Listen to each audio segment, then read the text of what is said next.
మీ అమ్మా నాన్న ఇంట్లో ఉంటే నేను ఇక్కడ ఉండలేను అంటూ కొడుకుతో గొడవపడి పుట్టింటికి వెళ్ళిపోయింది కోడలు. కూతురి గొడవకు కారణం తెలుసుకోకుండా కూతురి ప్రతి కన్నీటి బొట్టు ప్రతీకారాన్ని తీర్చుకోవాలి అనుకున్నాడు తండ్రి. అత్తవారింటిపై కోర్టులో కేసు వేశాడు. కానీ మామగారు కోర్టుకు సబ్మిట్ చేసిన సాక్ష్యాలతో కోడలికి తన తండ్రికి ఆకాశం నెత్తిమీద పడ్డట్టయింది. మరుసటి రోజే కూతురిని అత్తవారింటికి తీసుకెళ్లి తప్పయింది క్షమించమని వియ్యంకుల వారిని వేడుకున్నాడు తండ్రి. అత్తా మామయ్యల కాళ్ళు పట్టుకొని చివరి అవకాశం ఇవ్వమని కోడలు వేడుకునేలా చేసిన పరిస్థితులేంటి తరువాతి కథలో తెలుసుకుందాము. అందరికీ నమస్కారం. కలియుగం కథలు ఛానల్కి స్వాగతం. ఈనాటి మన కథ కోడళ్ళ తిరుగుబాటు. అత్తయ్య, నేను అమ్మ వాళ్ళింటికి వెళ్తున్నాను.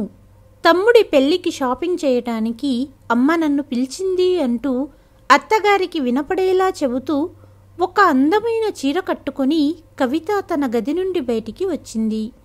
కానీ కవిత, వారం రోజులు పుట్టింటికి వెళ్ళి నిన్ననే వచ్చావు కదా, మళ్ళీ పుట్టింటికి వెళ్తున్నావు? గాయత్రి చెప్పింది. అత్తయ్య, నా చెల్లెలు ఊరి నుండి ఉదయం అమ్మ వాళ్ళింటికి వచ్చింది. ప్రతిసారి తనకు ఊరి నుండి రావడం కష్టం కాబట్టి అమ్మ ఇవాళే పెళ్లి షాపింగ్ వెళ్ళాలని ప్లాన్ చేసింది. అది సరే కవిత, కానీ మెట్టినింట కూడా నీకు కొన్ని బాధ్యతలు ఉన్నాయి. నీకు తెలుసు, నాకు మోకాళ్ళ నొప్పులు ఎక్కువయ్యాయి. నడవడమే ఇబ్బందిగా ఉంది. ఇక ఇంటి పనులు నేను చెయ్యలేను. అత్తయ్య, ఇంటి పనులు మీరెందుకు చేస్తారు? అక్క ఉంది కదా, తను వంట పనులు చేస్తుంది అనింది కవిత. ఇది వినగానే ఇంటి పెద్ద కోడలు మీనా వంటగది నుండి బయటికి వచ్చింది. ఏంటి, నేను ఈ ఇంటి పని మనిషిలా కనిపిస్తున్నానా? రోజంతా నేను పని చేస్తుంటే నువ్వు నీ ఇష్టం వచ్చినప్పుడు నీ బ్యాగ్ పట్టుకొని పుట్టింటికి వెళ్తుంటావా? నోరు మూసుకొని బ్యాగ్ లోపల పెట్టి ఇంట్లో పనులు చెయ్యి అనింది మీనా. లేదు, నేనిప్పుడు పని చెయ్యను. మా అమ్మ నన్ను రమ్మని పిలిచింది, నేను తప్పకుండా వెళ్తాను అనింది కవిత. కానీ కవిత, మీనా చెప్పింది నిజమే కదా. తనలాగే నువ్వు కూడా ఈ ఇంటి కోడలివే. అయితే తను ఒక్కతే ఎందుకు రోజంతా ఇంటి పనులు చెయ్యాలి? గాయత్రి అనింది.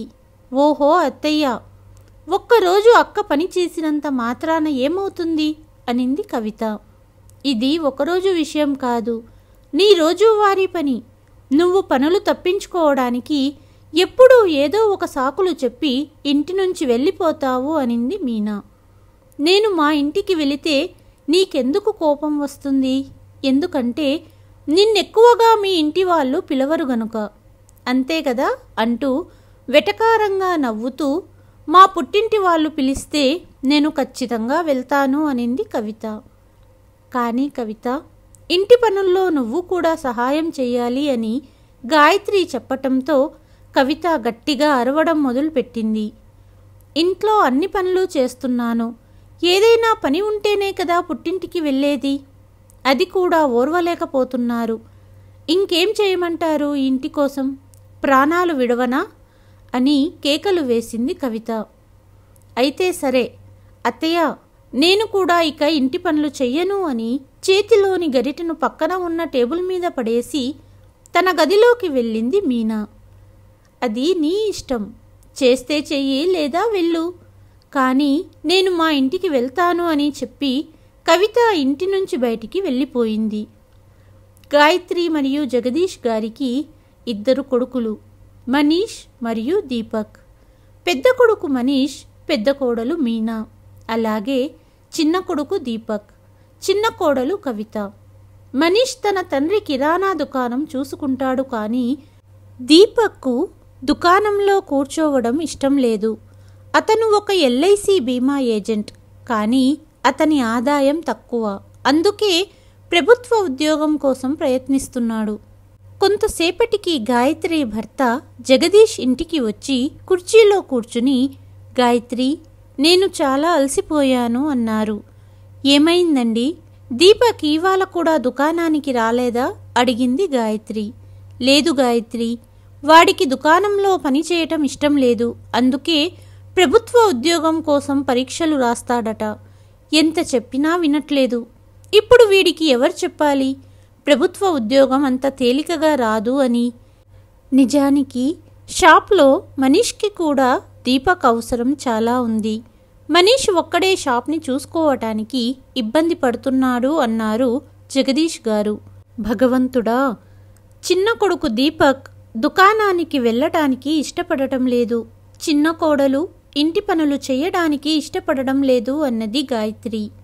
గాయత్రి, నాకు చాలా ఆకలి వేస్తుంది, కోడలికి భోజనం ఇవ్వమని చెప్పు అని జగదీష్ అన్నారు. అప్పుడు గాయత్రి స్వయంగా లేచి మెల్లగా అడుగులు వేస్తూ కిచెన్ వైపు వెళ్ళింది. మోకాళ్ళ నొప్పి వల్ల ఆమెకు నడవడం కష్టంగా ఉంది. భార్య ఇబ్బందిగా నడవడం చూసి, గాయత్రి, నువ్వెందుకు ఇబ్బంది పడుతున్నావు? కోడలెక్కడుంది? ఆమెను భోజనం పెట్టమని చెప్పు అన్నారు జగదీష్ గారు. అసలు ఈరోజు ఇంట్లో ఎవరూ వంట చేయలేదండి. మీ చిన్న కోడలు రోజులాగా తయారయ్యి తన పుట్టింటికి వెళ్ళిపోయింది. ఇప్పుడు ఆమెను చూసి పెద్ద కోడలు కూడా ఇంట్లో పనులు చేయడానికి నిరాకరించింది. ఇది విన్న జగదీష్ గారు తన పెద్ద కోడలు మీనాని పిలిచారు. మీనా గది నుండి బయటికి వచ్చినప్పుడు, మీనా, అసలేం జరుగుతుంది? నువ్వు ఇంట్లో పని చేయనన్నావట. చిన్న కోడలు ఇంటి వ్యవహారాలు పట్టించుకోదు, కానీ నువ్వైనా బాధ్యతగా ఉండాలి కదా అన్నారు జగదీష్ గారు. మీరే చెప్పండి మామయ్య గారు, ఇది ఎంతకాలం నడుస్తుంది? రోజంతా కిచెన్లో నేనే ఎందుకు పని చెయ్యాలి? కవిత ఈ ఇంటికి కోడలిగా వచ్చి దాదాపు 8 నెలలయ్యింది. ఇంకా కొత్త పెళ్లి కూతురిలా ఇంటి పని చెయ్యనంటే ఎలా? అంతేకాకుండా షాప్లో నా భర్త రోజంతా పనిచేసి ఇంటిని నడిపిస్తున్నాడు, కానీ మరిదిగారు ఇంటి ఖర్చులకు సహాయం చేయటం లేదు. ఈ ఇంట్లో మేమిద్దరం భార్యాభర్తలం ఎందుకు నౌకర్లలా పని చెయ్యాలి అడిగింది మీనా. నువ్వు చెప్పింది సబబుగానే ఉంది. నేను వారిద్దరితో మాట్లాడతాను, కానీ ఇప్పుడు వంట వండమ్మా, నాకు ఆకలి వేస్తుంది. షాప్లో బిజీగా ఉన్న మనీష్ ఇవాళ భోజనానికి ఇంటికి రాడు, వాడికి కూడా బాక్స్ తీసుకెళ్ళాలి అన్నారు జగదీష్ గారు. మామగారి మాట విన్న మీనా, ఈ సమస్యకు పరిష్కారం దొరికితేనే నేను ఇంట్లో పని చేస్తాను, అంతవరకు నేను ఏ పని చెయ్యను అని చెప్పి తన గదిలోకి వెళ్ళిపోయింది. పెద్ద కోడలి వైఖరి చూసి గాయత్రి, జగదీష్ ఆశ్చర్యపోయారు. గాయత్రి చాలా ఇబ్బందిగా ఉన్నా అందరికీ వంట వండింది. కానీ ఇప్పుడు జగదీష్ గారు మౌనంగా ఉండడం సరికాదని, ఈ సమస్యను పరిష్కరించాల్సిందే అనుకున్నారు. సాయంత్రం వారి చిన్న కొడుకు దీపక్ మరియు కోడలు కవిత ఇంటికి వచ్చారు. మరియు పెద్ద కొడుకు మనీష్ కూడా షాప్ నుండి తిరిగి వచ్చాడు. అంతలో జగదీష్ గారు ఇద్దరు కొడుకులను తన గదిలోకి పిలిచారు. చెప్పండి నాన్న, పిలిచారా అంటూ ఇద్దరూ తండ్రి గదిలోకి వెళ్ళారు. దీపక్, ఇప్పుడు నువ్వు కూడా నీ బాధ్యత తెలుసుకోవాలి అన్నారు జగదీష్ గారు. అంటే మీ ఉద్దేశం ఏంటి నాన్న అడిగాడు దీపక్. మరేమీ లేదు దీపక్, నీ అన్న ఒక్కడే ఎంతకాలం ఇంటిని నడిపిస్తాడు, అందుకే ఆస్తి వీలునామా రాయటం మంచిదని నేను అనుకుంటున్నాను. అప్పుడు ప్రతిరోజు జరిగే గొడవలు ఆగిపోతాయి. అప్పుడు మనీష్ ఇలా అన్నాడు, కానీ నాన్న, ఆస్తి విభజన చేయడం వల్ల సమస్య పరిష్కారం అవుతుందని నేను అనుకోను. ఇంట్లోని ప్రతి ఒక్కరూ తమ బాధ్యతను అర్థం చేసుకొని కలిసి పనిచేస్తే అంతా బాగుంటుందని అనుకుంటున్నాను అన్నాడు. అప్పుడు గదిలోనే ఉన్న గాయత్రి, బాబు మనీష్, అందరూ తమ బాధ్యతను అర్థం చేసుకుంటే ఎవ్వరూ ఇలా చెయ్యరు, కానీ ఈ ఇంట్లో ప్రతి ఒక్కరూ తమ ఇష్టం వచ్చినట్లు ప్రవర్తిస్తున్నారు. అయినా నువ్వు ఎంతకాలం నీ తమ్ముడి కుటుంబాన్ని పోషిస్తావు అనింది. ఈ మాట వినగానే అక్కడే నిలబడి ఉన్నవారి చిన్న కోడలు కవిత, అత్తయ్య, అసలు వాళ్ళు మాకేం చేశారని మీరింతలా మాట్లాడుతున్నారు? మీ చిన్న కొడుకు ఎంతో కొంత సంపాదిస్తున్నారు, అదే తింటున్నాం. అయినా అందరితో రోజు ఈ మాటలు పడుతున్నాం. అందుకే ఆస్తి వీలునామా రాయడమే మంచిది.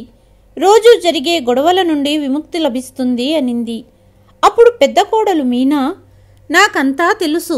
నువ్వు ఏం ఆలోచించి ఆస్తి రాసివ్వమని చెబుతున్నావో చెప్పనా? ఆస్తి రాయించుకొని విడిగా వెళ్ళిపోదాం అనుకుంటున్నావు. అప్పుడు అత్తామామయ్యల బాధ్యత ఉండదు కదా. అప్పుడు వాళ్లను నేనే చూసుకోవాలి. కానీ ఇప్పుడు నేను వారి సేవ చెయ్యను అని ఖచ్చితంగా చెప్పింది మీనా. నేను కూడా వారి సేవ చేస్తానని ఒప్పందం చేసుకోలేదు అనింది కవిత. అప్పుడు ఇద్దరి మధ్య వాదం మొదలయ్యింది. అప్పుడు మనీష్, మీనా, నా తల్లిదండ్రులు భారమని ఎలా అనగలిగావు అని భార్యపై అరిచాడు. అన్నయ్య, అమ్మా నాన్న నాతోనే ఉంటారు. అమ్మా నాన్న పట్ల నా బాధ్యత కూడా ఉంది అని చెప్పి తన గదిలోకి వెళ్ళిపోయాడు దీపక్. కవిత కూడా భర్త వెనుక వెళ్ళింది. గదిలోకి వచ్చిన తర్వాత కోపంగా అంది, మీరు నా మాట జాగ్రత్తగా వినండి. మీ తల్లిదండ్రుల సేవ నేను అస్సలు చెయ్యను అనింది కోపంగా. చూడు కవిత, వాళ్ళు నా తల్లిదండ్రులు. వాళ్ళు నాకు జన్మనిచ్చారు. వృద్ధాప్యంలో వాళ్లను వదిలేయమంటావా అన్నాడు దీపక్. అదంతా నాకు తెలీదు. నేను కేవలం మిమ్మల్ని పెళ్లి చేసుకున్నాను. అందుకే మీతోనే ఉంటాను. మీ అమ్మా నాన్న చచ్చినా బ్రతికినా నాకు సంబంధం లేదు అనింది కవిత. కవిత, నువ్వు నీ హద్దు మీరి మాట్లాడుతున్నావు. ఈ విషయం మీద వాదన వద్దు. నువ్వు నా మాట వినాల్సిందే అన్నాడు దీపక్. నేను నీ తల్లిదండ్రులతో ఒక్క క్షణం కూడా ఇంట్లో ఉండను అని కవిత కూడా ఎదురు చెప్పింది. ఇలా ఇద్దరి మధ్య గొడవ పెద్దదైపోయింది. దీపక్ కోపంతో కవిత చెంప పగలగొట్టాడు.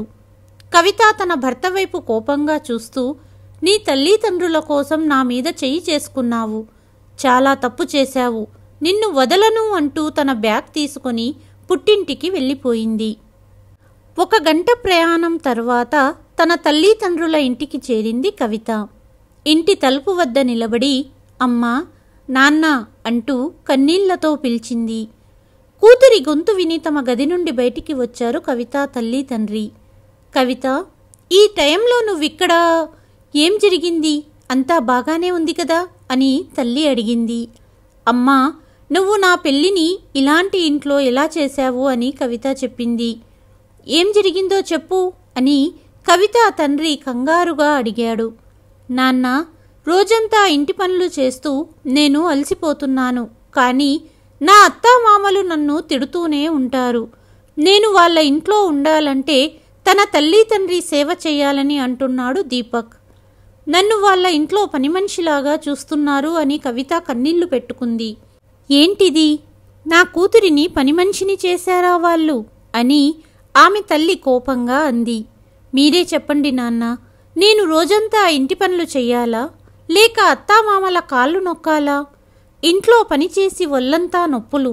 అందుకే నేను పనులు చేయటానికి నిరాకరించగానే మీ అల్లుడు గారు నన్ను కొట్టారు. నన్ను ఇంటి నుంచి బయటికి నెట్టేశాడు అని కవిత ఏడుస్తూ తన తల్లిదండ్రులతో చెప్పింది. ఏడుస్తూ చెప్పిన కూతురు మాటలు విని కవిత తల్లిదండ్రుల ముఖాలు కోపంతో ఎర్రబడ్డాయి. ఎంత ధైర్యం! నా కూతురిపై చెయ్యి చేసుకుంటాడా అన్నాడు తండ్రి. ఇందులో నీ తప్పు ఉంది కవిత. నిన్ను ఇంతలా సతాయిస్తున్న వాళ్లతో ఎప్పుడూ గట్టిగా మాట్లాడలేదు. అందుకే ఇంతకు దిగాడు నీ భర్త అనింది తల్లి. సహించకుంటే మరి ఏం చెయ్యాలి? ఎలాగైనా నా సంసారాన్ని నిలబెట్టుకుందామనుకున్నాను. కానీ ఇలా అని బదులు చెప్పింది కవిత. పెళ్లికి ముందు వాళ్ళు నిన్ను కూతుల్లా చూసుకుంటామని చెప్పారు. కానీ ఇప్పుడు ఇన్ని రోజులు పడిన కష్టాలు చాలు. భయపడకు. ఇప్పుడు నువ్వు నీ పుట్టింట్లో ఉన్నావు. వాళ్లను మేం చూసుకుంటామని ఓదార్చింది తల్లి. కవిత ఇంటిని వదిలి వెళ్ళిపోయిందని దీపక్ ఇంట్లో అందరూ ఆందోళనగా ఉన్నారు. కవితని ఎందుకు కొట్టావు? ఆడవాళ్లపై చెయ్యెత్తడం ఏంటి దీపక్ అన్నాడు మనీష్. ఇంకేం చేయమంటావన్నయ్య? ఆమె నా తల్లిదండ్రులతో అసలు ఉండదట. కేవలం నాతోనే ఇంట్లో ఉంటుందట. నేను ఇంతవరకు ఆమె ఏం చేసినా మాట్లాడలేదు. కవిత మాటలు హద్దులు దాటాయి. అందుకే సహించలేకపోయాను అని సమాధానం చెప్పాడు దీపక్. ఏదేమైనా కోడలి మీద చెయ్యెత్తడం తప్పురా దీపక్. వెళ్ళి కవితను ఇంటికి తీసుకురా అని అన్నారు జగదీష్ గారు. లేదు నాన్న, నేను వెళ్ళను. ఆమె ఇక్కడకు వచ్చినా రాకపోయినా నాకు పర్వాలేదు అని దీపక్ వెళ్ళిపోయాడు. కానీ ఒక తండ్రిగా జగదీష్ గారు కొడుకు కోడలు ఇలా గొడవపడి విడిపోవడం చూడలేకపోయారు. అందుకే మరుసటి రోజు కవిత పుట్టింటికి తనే స్వయంగా వెళ్ళి కోడలిని ఇంటికి తీసుకురావాలనుకున్నారు. మరుసటి రోజు కవిత తల్లిదండ్రుల ఇంటికి వెళ్లారు జగదీష్ గారు. గుమ్మంలో జగదీష్ గారిని చూడగానే కవిత తండ్రి కోపం రెట్టింపయ్యింది. తన కొడుకు తప్పు చేసినందుకు చేతులు జోడించి క్షమాపణ చెప్పారు జగదీష్ గారు. మా కూతుర్ని ఇంటిల్లిపాది రాచి రంపాన పెట్టారు. ఇప్పుడు క్షమాపణ చెప్పడానికి వచ్చారా? అయినా మేము మా కూతుర్ని ఆ నరకానికి తిరిగి పంపుతామని ఎలా అనుకున్నారు? ఏ మొహం పెట్టుకుని వచ్చారో అలాగే తిరిగి వెళ్ళండి అని అరుస్తూ చెప్పారు కవిత తండ్రి.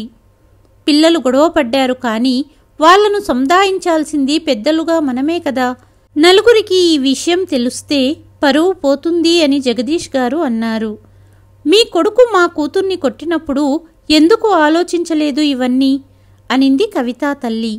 ఇద్దరి మధ్య అసలు గొడవకి కారణం తెలుసుకోకుండా ఒక నిర్ణయానికి రాకండి.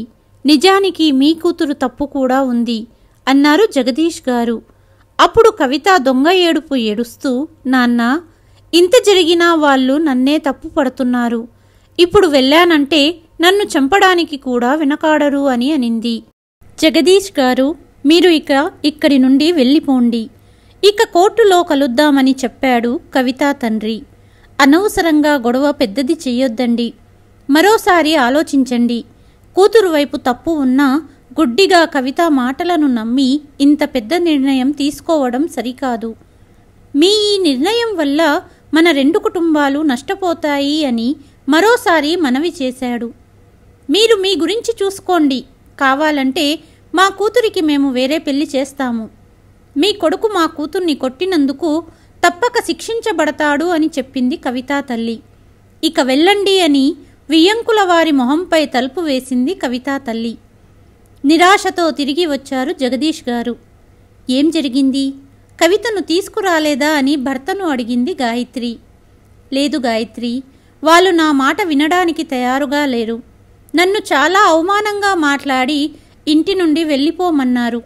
కోర్టుకు వెళ్తామని బెదిరించారు అని చెప్పారు జగదీష్ గారు. కోర్టుకా?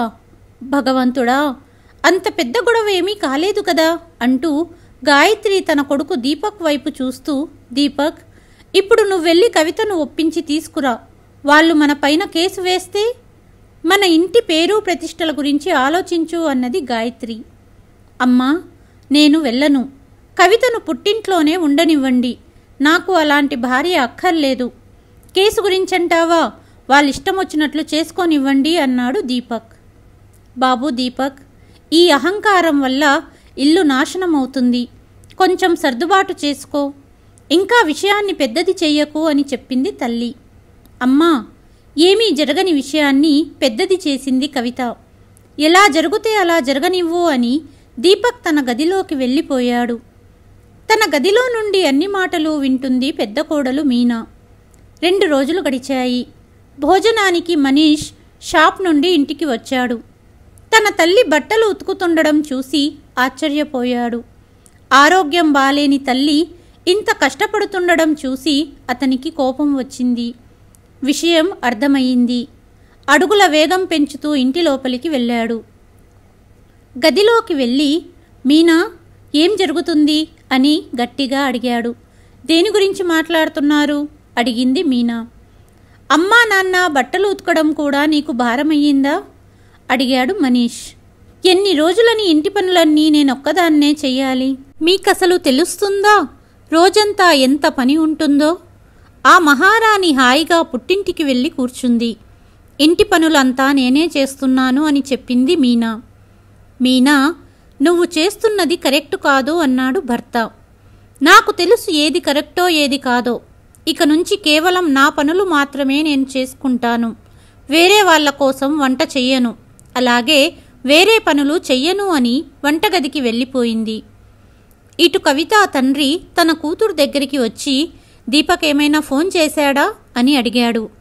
లేదు నాన్న, ఎందుకు ఫోన్ చేస్తాడు? ఈ పరిస్థితికి కారణం తనే కదా అని చెప్పింది కవిత. నేను ఇప్పుడే వకీల్ని కలిసి వస్తున్నాను. నీ అత్తామామల మీద వరకట్న వేధింపుల కేసు పెట్టాను అని చెప్పాడు తండ్రి. కట్నం గురించి అసలు ఎవ్వరూ అడగలేదు కదా నాన్న అనింది కవిత. వకీల్ చెప్పారు, కేసు గెలవాలంటే ఇలాంటి ఆరోపణలు చేయాల్సిందే అన్నాడు. ఇప్పుడు చూడు, నా కూతురి ప్రతి కన్నీటి బొట్టు ప్రతీకారాన్ని ఎలా తీర్చుకుంటానో, నీ అత్తగారింటి వాళ్ళని నీ కాళ్ళ దగ్గరికి చేర్చుతాను అన్నాడు తండ్రి. ఇక నువ్వు విశ్రాంతి తీసుకో అని గది నుండి బయటికి వచ్చారు కవిత తండ్రి. ఇటు కవిత అత్తారింట్లో మీనా తన కోసం ప్రత్యేకంగా వంట చేసుకుంటుంది. మనీష్కు ఇదంతా నచ్చలేదు. ఒక ఆదివారం ఉదయం మనీష్ గదిలో పడుకొని ఉన్నాడు. మీనా గదిలోకి వచ్చి, ఇంట్లో అందరూ గుడికి వెళ్ళారు. టైం 10 గంటలైనా ఇంకా మీరు నిద్ర లేవలేదు. నిన్న రాత్రి కూడా మీరేమీ తినకుండా నిద్రపోయారు. తొందరగా ఫ్రెష్ అవ్వండి, నేను టిఫిన్ తీసుకొస్తాను అనింది. ఎప్పుడైతే నువ్వు అమ్మా నాన్న దీపక్ కోసం కూడా వంట వండుతావో అప్పుడే నేను నీ చేతి వంట తింటాను అన్నాడు మనీష్. ఓహో, అదా విషయం. నా మాట కూడా వినండి. ఇక నుంచి నేను మీ తల్లి తండ్రి కోసం వంట చెయ్యనంటే చెయ్యను అని చెప్పింది మీనా. ఇప్పుడు నేను టిఫిన్ అడిగానా? నీ చేతి వంట తినను, వెళ్ళిపో ఇక్కడి నుండి అన్నాడు మనీష్ కోపంగా. మీరు ఇలాగే ప్రవర్తించారంటే నేను కూడా కవితలాగే పుట్టింటికి వెళ్ళిపోతాను అనింది మీనా. నిన్నెవరూ ఆపట్లేదు, వెళ్ళు అన్నాడు మనీష్. సరే అయితే నేను వెళ్తున్నాను, ఉండండి మీ అమ్మా నాన్నలతో. కానీ ఒక విషయం గుర్తుంచుకోండి, నేను ఎప్పటికీ తిరిగి రాను అని చెప్పి ఇంటి నుండి వెళ్ళిపోయింది. మీనా బ్యాగ్తో రావడం చూసి ఆమె తల్లి తండ్రి కంగారు పడ్డారు. మీనా, ఇంత సడన్గా ఎందుకొచ్చావు? ఒక్క ఫోన్ కూడా చేయలేదు, ఏమయ్యింది అని అడిగాడు తండ్రి. ఫోన్ చేసే సమయం ఎక్కడుంది నాన్న? ఒకవైపు నా అత్తామామలు నన్ను చాలా ఇబ్బంది పెడుతున్నారు, మరోవైపు నా భర్త నాతో సరిగ్గా మాట్లాడడు. నేను ఇక అక్కడ ఉండలేను అని చెప్పింది మీనా. మీనా చెప్పింది విని, అంటే నువ్వు మీ అత్తగారింటి వాళ్లతో గొడవపడి వచ్చావా? అవును నాన్న, నాకు వేరే మార్గం కనపడలేదు. నా తోడికోడలు ఇంటి బాధ్యతల నుంచి తప్పించుకోవటానికి తన పుట్టింటికి వెళ్ళిపోయింది. ఇంటి పనంతా నా మీదే పడింది. ఇక నేను ఆ ఇంట్లో పని మనిషిలా ఉండను. ఈ విషయం పైన నాకు మీ అల్లుడి గారికి గొడవ జరిగింది. మీ అల్లుడు గారు నన్ను ఇంటి నుండి వెళ్ళిపోమన్నారు అనింది మీనా. ఇది విన్న మీనా తల్లి, ఏంటి అత్తామామల పనుల నుంచి తప్పించుకోవడానికి ఇక్కడికి వచ్చావా? నీకు ఇలాంటి సంస్కారం నేను నేర్పలేదు అనింది. కానీ అమ్మా, వారు కేవలం నా అత్తామామలు కాదు, కవితకు కూడా వాళ్ళు అత్తామామలే కదా. నేను ఒక్కదాన్నే వారి భారం ఎందుకు మోయాలి అనింది మీనా. కాదు మీనా, నీ ఆలోచన చాలా తప్పు. ఇంటి పెద్దలు ఎప్పటికీ భారం కాదు. అత్తామామల సేవ అదృష్టవంతులకే దొరుకుతుంది. మిమ్మల్ని చూసి మీ పిల్లలు పెద్దవాళ్ళవుతారు. మిమ్మల్ని చూసి వాళ్ళు అదే సంస్కారాలు నేర్చుకుంటారు. ఒక విషయం చెప్పు మీనా, నీ వివాహమయ్యి ఇప్పటికీ 3 ఏళ్ళవుతుంది. నీ అత్తామామలు ఎప్పుడైనా నిన్ను తిట్టారా? లేదు కదా. వారు నీతో ఎప్పుడూ గట్టిగా కూడా మాట్లాడలేదు. నీ భర్త కూడా నీ పట్ల ప్రేమగా ఉంటాడు. అత్తామామలుగా మాకు చాలా గౌరవం ఇస్తాడు. గుర్తుందా, మీ నాన్నకు హార్ట్అటాక్ వచ్చినప్పుడు నేను ఫోన్ చేయగానే మనీష్ వచ్చాడు. కష్ట సమయంలో అండగా నిలిచాడు. కొడుకుల్లేరనే లోటు తీర్చాడు. ఇప్పుడు నువ్వు చెప్పు, నీ అత్తామామలను తల్లిదండ్రుల్లా చూసుకోమని నీ భర్త అడిగితే అందులో తప్పేముంది? కానీ నువ్వు అతనితో గొడవపడి ఇక్కడికి వచ్చావు. భార్యాభర్తల సంబంధం 2 వైపుల నుండి బాగుండాలి. నువ్వు నీ భర్త నిన్ను ప్రేమగా చూసుకోవాలి అనుకుంటే అతను చెప్పింది కూడా నువ్వు చెయ్యాలి. అప్పుడే బంధం నిలబడుతుంది అనింది మీనా తల్లి. తల్లి తండ్రి మాటలు విని మీనా సిగ్గుతో తల వంచుకొని నిలబడింది. అమ్మా, నేను పెద్ద తప్పు చేశాను. నేనే ముందు ఇల్లు వదిలి వెళ్ళిపోతానన్నాను. గొడవ పెద్దదయ్యి మనీష్ నన్ను వెళ్ళిపోమని చెప్పగానే నేను ఆ మాటను నా ఆత్మాభిమానాన్ని దెబ్బతీసినట్లు భావించాను. కానీ అమ్మా, ఇప్పుడు ఏ మొహం పెట్టుకుని అత్తగారింటికి వెళ్ళాలి అంటూ మీనా కన్నీళ్లు పెట్టుకుంది. అటు గుడి నుండి ఇంటికి వచ్చాక తల్లి తండ్రికి విషయం చెప్పాడు మనీష్. భగవంతుడా అని గాయత్రి తల పట్టుకుని కూర్చుంది. ఇద్దరు కోడళ్ల పరిస్థితి చూసి జగదీష్ గారు ఆలోచనలో మునిగిపోయారు. భర్తను చూస్తూ, ఏంటండి ఇలా జరుగుతుంది, ఇప్పుడేం చేద్దామని అడిగింది గాయత్రి. ఒకప్పుడు మనం ఎంత సంతోషంగా ఉండేవాళ్ళము, కానీ మన ఇంటికి ఎవరి దిష్టి తగిలిందో. చిన్న కోడలు స్వభావం మొదటి నుంచి కొంచెం దురుసుగానే ఉండేది. కానీ పెద్ద కోడలు ఇలా చేస్తుంది అనుకోలేదు అన్నారు జగదీష్ గారు. ఇద్దరు అబ్బాయిల పెళ్ళిళ్ళైతే కోడళ్ళు ఇంటి బాధ్యత చూసుకుంటారు. మనం వృద్ధాప్యంలో హాయిగా గడుపుదామనుకున్నాం, కానీ వృద్ధాప్యంలో ఇలాంటి రోజులు కూడా చూడవలసి వస్తుంది అన్నది గాయత్రి. ఇలా మాట్లాడుకుంటుండగానే బెల్ శబ్దం వచ్చింది. జగదీష్ గారు తలుపు తెరిచారు. ఎదురుగా మీనా తన తండ్రితో కలిసి నిలబడి ఉంది. వారిని లోపలికి ఆహ్వానించారు జగదీష్ గారు. లోపలికి రాగానే మీనా తన అత్తామామల పాదాలకు నమస్కరించి క్షమించమని అడిగింది. అప్పుడు మీనా తండ్రి, నా కూతురి తరపున నేను మీకు క్షమాపణ చెబుతున్నాను. అత్తవారింట్లో గొడవ జరిగి ఇంటికి వచ్చిందని తెలిసి నేను వెంటనే తీసుకొచ్చాను అన్నారు. అయ్యో లేదు బావగారు, మీరెందుకు క్షమాపణ చెబుతున్నారు? పిల్లలే కదా తప్పులు చేస్తారు. మా కూతురు తిరిగి మా ఇంటికి వచ్చింది, ఇంతకంటే ఏం కావాలి? మాకు చాలా సంతోషంగా ఉంది అంటూ కొంతసేపు మాట్లాడి మీనా తండ్రి కూతురిని అత్తవారింటి వద్ద వదిలి వెళ్ళిపోయారు. పెద్ద కోడలు వచ్చిన తర్వాత జగదీష్ దంపతులు కూడా ఊపిరి పీల్చుకున్నారు. సాయంత్రం మనీష్ ఇంటికి వచ్చినప్పుడు భార్యతో మాట్లాడకుండా తన గదిలోకి వెళ్ళిపోయాడు. కాసేపటికి మీనా గదిలోకి వెళ్ళి, నా మాట వినండి, నా తప్పు తెలుసుకున్నాను. ఇక నుండి అత్తయ్య మామయ్యలకు ఎప్పుడూ ఎలాంటి లోటు రాకుండా చూసుకుంటాను అని మీనా వాగ్దానం చేసింది. అప్పుడు మనీష్ అన్నాడు, ఏ మీనా, మన ప్రేమ అంత బలహీనమైనదా? చిన్న ఇబ్బంది వచ్చినంతనే నువ్వు నీ బ్యాగ్ తీసుకొని ఇంటికి వెళ్ళిపోయావు అన్నాడు. అప్పుడు మీనా ఏడుస్తూ, నిజం చెప్పాలంటే నేను ఇంటిని వదిలి వెళ్ళాలని అనుకోలేదు. నన్ను మీరు ఒక్కసారి అడ్డుకున్నా నేను అప్పుడే ఆగిపోయేదాన్ని. ఇక నుండి ఇలాంటి తప్పు చెయ్యను అని వాగ్దానం చేస్తున్నాను అని అంది. మనీష్ ఆమెను గట్టిగా హత్తుకున్నాడు. ఇంకా 2 రోజులు కూడా గడవక ముందే వారి ఇంటి ముందు పోలీస్ జీప్ ఆగింది. పోలీసులు తమ ఇంటి ముందు నిలబడి ఉన్నది చూసి జగదీష్ గారు ఆశ్చర్యపోయారు.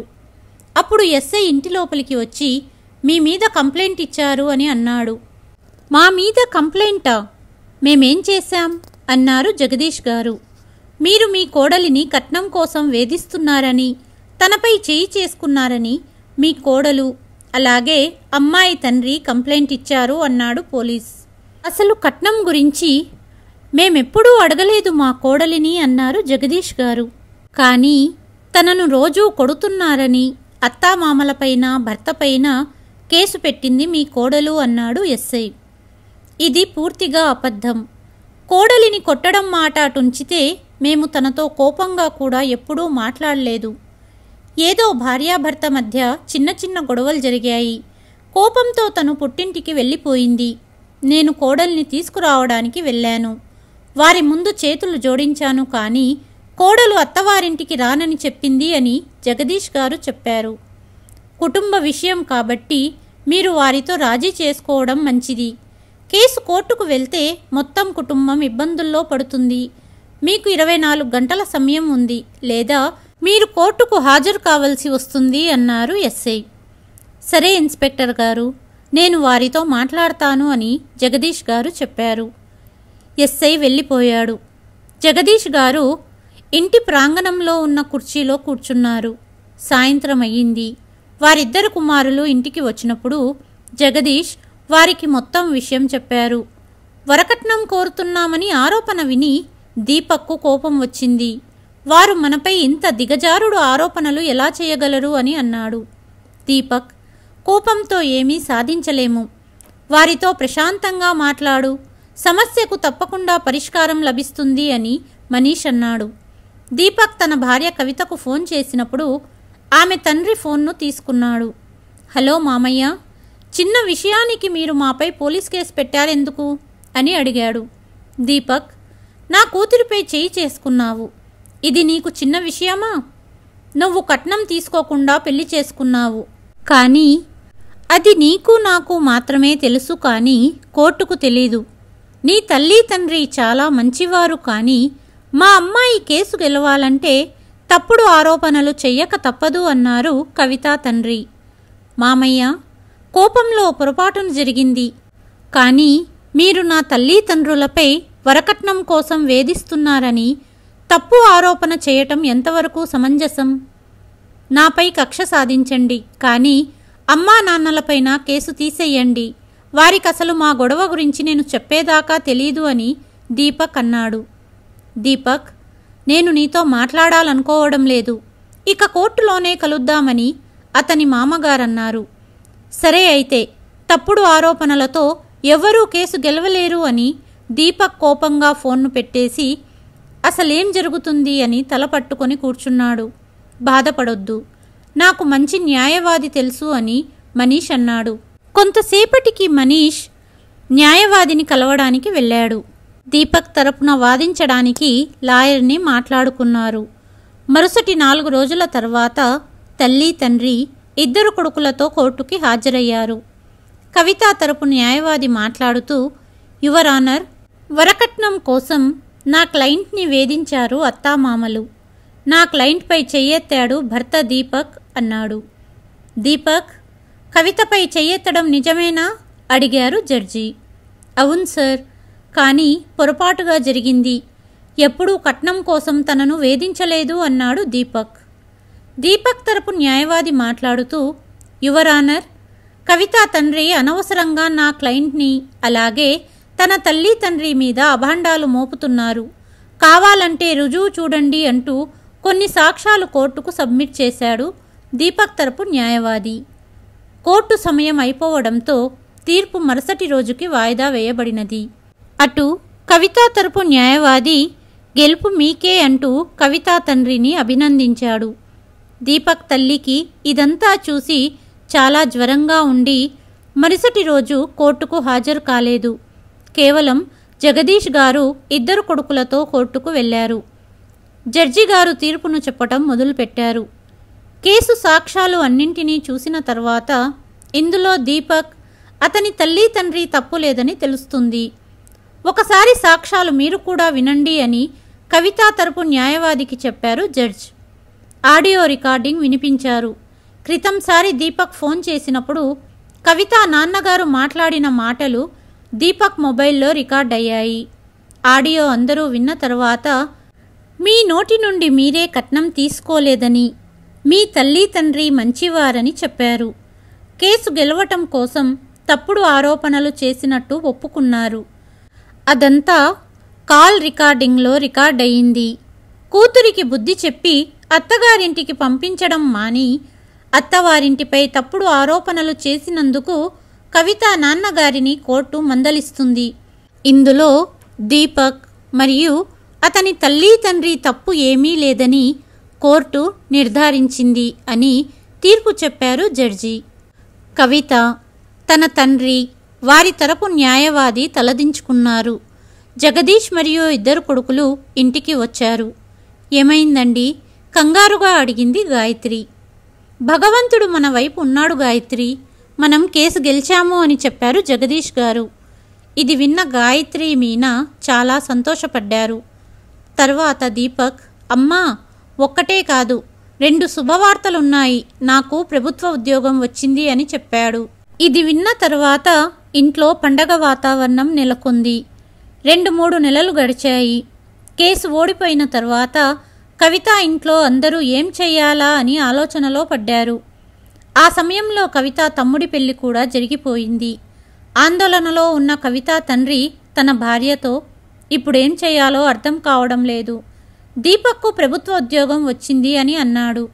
ఇది విన్న కవిత తల్లి ఆశ్చర్యపోయింది. మనం వాళ్ళని జైలుకు పంపిస్తామనుకున్నాం, కానీ అంతా ఎదురు తిరిగింది అంది.